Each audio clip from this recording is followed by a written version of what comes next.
probably by now my most well-known book was on this subject. It's called Changing Our Mind, and it came out in 2014, so it's 10 years old now.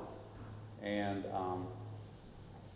it has quite a backstory, but I'm grateful that it has had a positive impact in helping many Christians, especially from evangelical backgrounds, to come to peace with changing their mind towards full inclusion.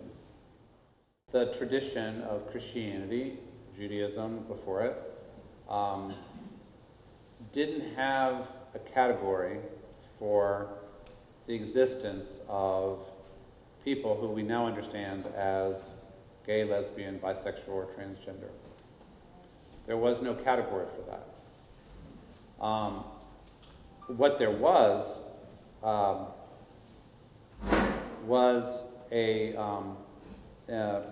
a default understanding of what we now call cisgender heterosexuality, that in God's created design, that there was male and there was female, and male for female exclusively. That the whole created order was built around male, female, and male plus female, the procreative power of the human body, giving birth to children, and passing the generations forward one after the other. So anybody who participated in sexual activity that was outside of that paradigm was seen as somehow in rebellion against the law of God or the ordering of God in creation. The handful of passages in the Bible that seem to speak to same-sex activity speak negatively, and in some cases harshly negatively. And the combination of those statements in the Bible, like in Leviticus and in Romans and 1 Corinthians 6, and what I argue in my book, it's the broader moral imagination of a world created by God that has a moral structure to it. There is male, there is female, there is male plus female, and there is no exception to this design. Anybody who wants to either question their gender identity, or change it, or express it differently from the majority paradigm, or anybody who is interested or attracted to somebody of the same sex is somehow in a place of perversity or rebellion against God. So the combination of a theology of creation, a social structuring that went with it, and a handful of biblical passages created a harshly negative environment that was passed on from one generation to another across many, many centuries. Such that it is fair to say that what we now understand to be LGBTQ people are among the persecuted populations in the history of the world. In Europe, in Christian Europe, they were subject to legislation just as negative as Jews or Gypsies or Muslims or whoever else might be targeted. They were a subjugated, religiously sanctioned legal segregation and prosecution of population at the, on the margins in the name of God and the church. As the scientists in the beginning of the late 19th century and in the early 20th century began to develop some more sophistication about the reality, what you might call the stubborn reality of diversity in both sexual orientation and gender expression, there began to be a challenge to the norm, the religiously oriented norm of moral disapproval. The scientists began to say, like the anthropologists who studied diversities in different cultures, and the psychologists who began to understand how sexual orientation works and gender works.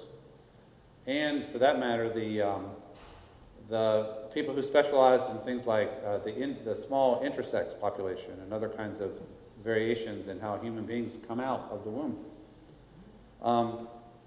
There began to be a challenge to the traditional norm that maybe the diversity that exists in the human family around gender and sexuality is not something to be evaluated negatively.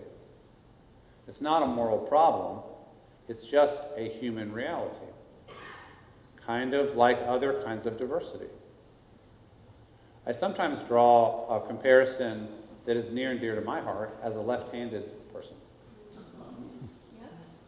My father was left-handed, and in school they tried to break him of being left-handed. Anybody ever experienced that? The left hand even tied behind the back. The forced requirement to write with the right hand. It actually did psychological harm to a lot of people. My father's baseball career was probably ruined by them doing that to him when he was a very talented baseball player.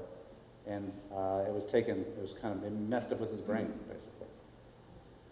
We used to treat left-handedness, it's hard to imagine now, as somehow a problematic kind of diversity. What's wrong with you? We must fix you. We must correct you to make you conform with the norm. Gradually, it came to be understood this is a morally harmless difference. The harm is in attempting to suppress or change it. The parallel is pretty clear. But the church, always the last to the party in some ways, the church had 2,000 years of the weight of tradition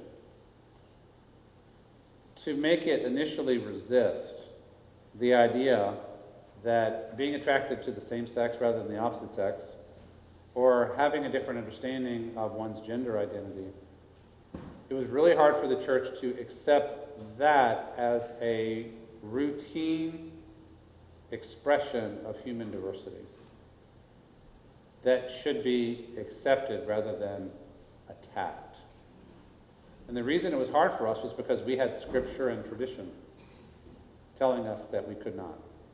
What we had, actually, was our interpretation of scripture and many centuries of tradition. The more, you might say that you don't really get the beginnings of rethinking of the moral rejectionism until the 60s. It only really begins then. And then it accelerates some in the 70s. And then a little bit more with each decade as the science solidifies and the people, LGBT people begin to tell their stories and attitudes begin to change and so on. But Christians adapted and moved slowly because they could not figure out how to think their way within their tradition towards acceptance. Because the tradition kept telling them no. Because after all, Romans 1, and after all, Augustine, and after all, Luther, and after all, this church council, and that pope, and that tradition, and so it was a really good example of a tradition responding slowly to the scientific evidence, but more importantly, to the cries of pain of their own people, saying, every time a preacher says it would be better to die than to come out as a gay person, or every time a preacher says gay people are an abomination against God who are going to be punished, that it is doing measurable harm to real people who are hearing these messages. And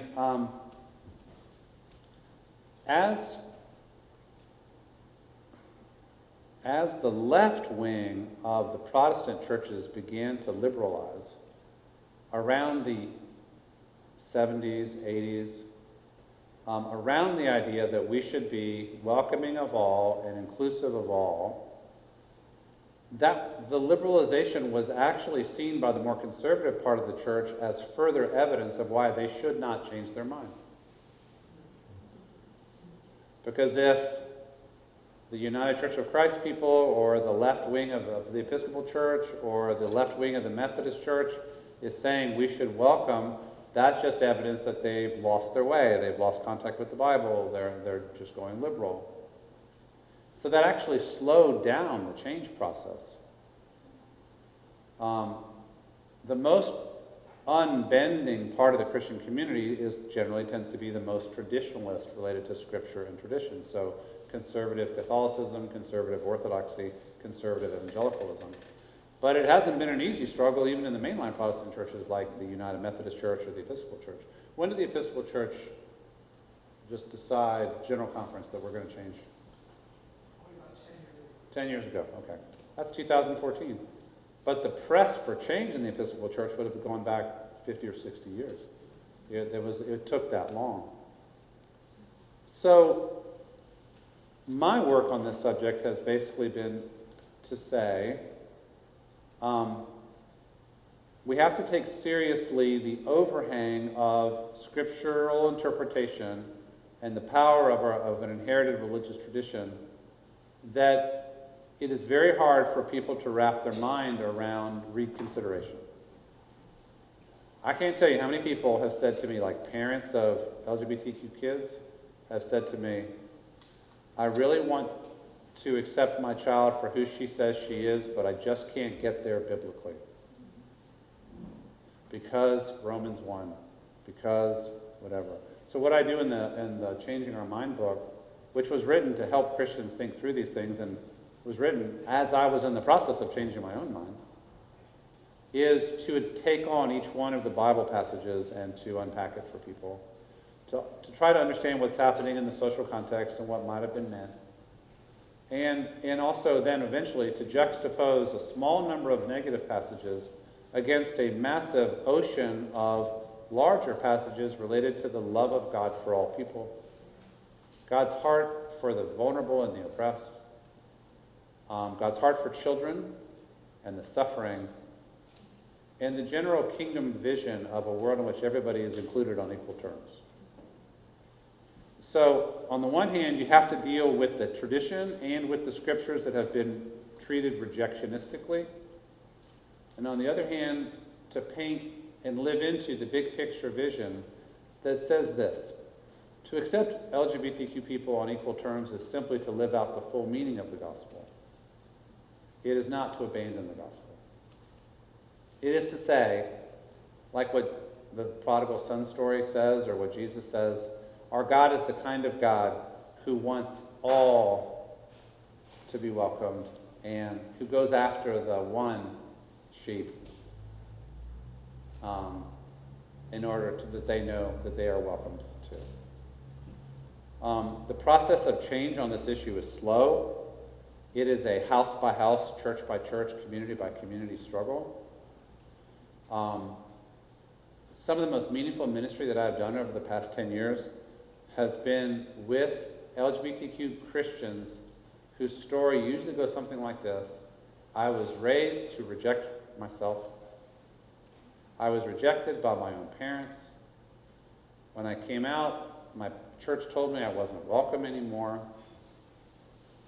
I considered suicide or self-harm, but I gradually came to the place of recognizing that the problem was not with me, the problem was with the tradition. But that's a hard thing to do if you're 14 years old or 18 years old, and every voice in your world is telling you there's something wrong with you. Especially if it's uniform, if it's mom and dad and grandma and grandpa and brothers and sisters and aunts and uncles and teachers and pastors and priests. Who is a 14-year-old to stand against that? Very hard. So there is a multi-million strong LGBTQ LGBTQ exile population from the churches all over the world. The church, having positioned itself as their moral judges for generations, many of them have ended up out of church, never going back. Traumatized, terrorized. But others, once they encounter churches like this one, still loving God, still attracted to Jesus, will maybe dip their toe back in a church like this and say, well, maybe it's safe. Let's see how they treat me. Let's see how they treat us. Will we really be welcomed, or are we kind of, some symbol that they don't really know how to love us? But once you get on the other side of the argument about inclusion, and you just start building an inclusive church, in a sense, you don't have to have the argument anymore. You just have a community. And you don't ask when people come in the door, tell me about your gender expression. You don't. You don't have to do that because you've resolved the dispute. In the evangelical world where I have come from, the general move in the last 10 years has been to double down in the conservative posture. To say, there's no way you can get there biblically. Any church that says you can get there biblically is heretical. We're going to continue to preach the message. And the result is often a sense of self-righteousness, and then when people leave, like families with gay kids or whatever, then to feel like we're being persecuted or something. So I also want to say, at a pastoral level, the overhang of negative tradition is so strong that the mental health needs and the spiritual health needs of people raised in a rejectionist posture, they must not be underestimated.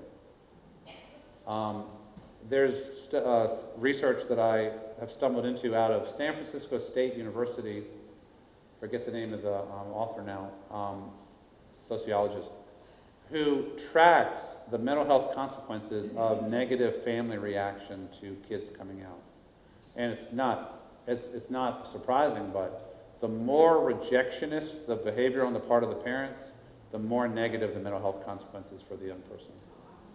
I mean, it just stands to reason.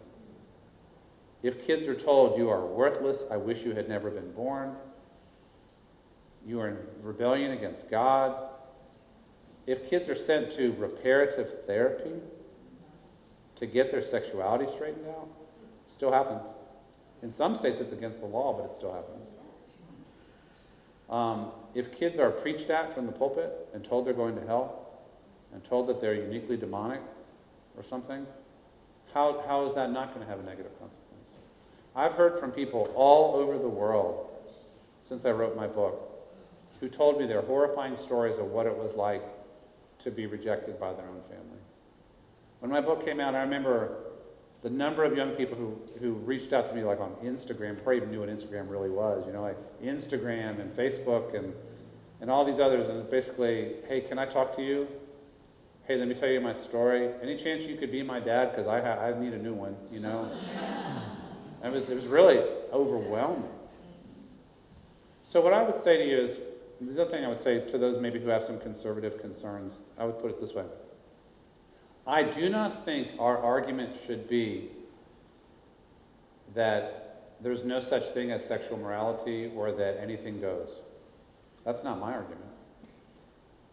My argument is that sexuality and gender are important parts of what it means to be human, and they need to be carefully considered. And there are some boundaries, especially, I'm speaking now especially about sexual expression, that sexual contact between people is not morally insignificant, and that we need rules and guidelines around it. But what the church said to lesbian, gay, and bisexual people was, you can never have a morally legitimate expression of your sexuality. Ever. By definition, you're so messed up that there are no rules that can govern you besides become straight. And so what that did was to send lesbian, gay, and bisexual people into a wilderness of a lacking of any kind of norms. If you're going to hell anyway, what are the rules? What I argue in my book is that all of God's children should be invited into the life-giving covenantal norms of the tradition at its best. That's why it's actually essential that churches celebrate gay marriages on exactly the same terms as other people's marriages, to communicate your sexuality needs ordering too. Everybody's does.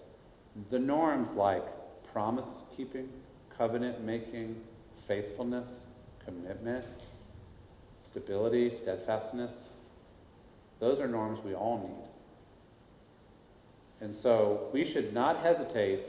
In fact, I have argued, at the same time that we welcome, finally, LGBT people into the life of the church on equal terms with everyone else, it's a good time to renew our proclamation and practice related to marriage and family life.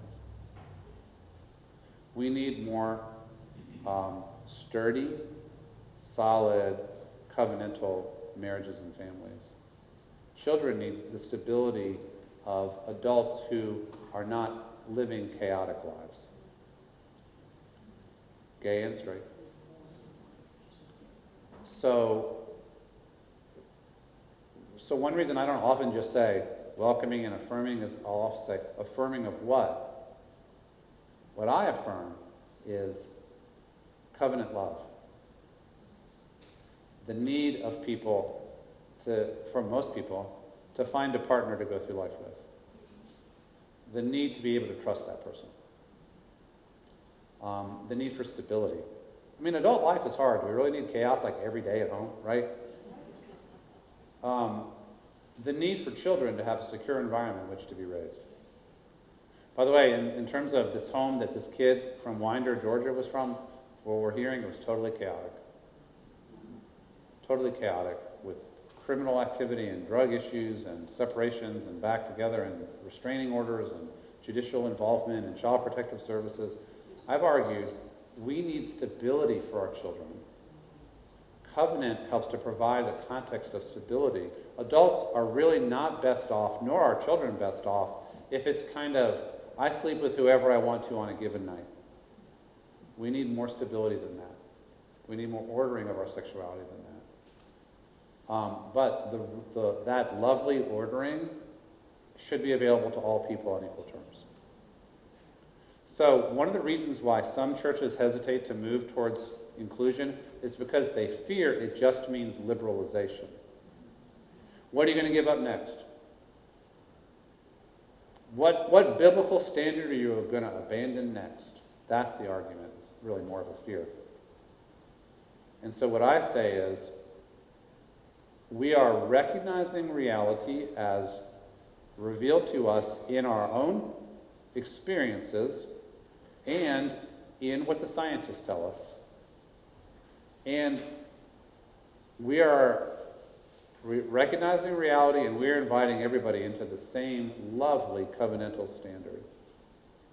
And nobody is excluded from the opportunities and the demands of that standard. One reason people get married in public, like at a church, it's like the community is saying, we have a stake in what happens to you. And we're committed to supporting you. And so my call to this church and to Christians everywhere is, if we can wrap our minds around what science and human experience is telling us about the reality of diversity in this area, we can get past our panic about that and our overhang of negative tradition, and we can offer love and grace and welcome to all people, not as a compromise of our values, but as an expression of our deepest values. And it looks to me like your church has made that decision. And so I celebrate that. And to any LGBTQ people who are in this room, God bless you that you have not given up on the church. You are in a church building today. And that takes some doing. So I celebrate that. And And it's good to know that the love of God is far bigger than a lot of Christians think of it as.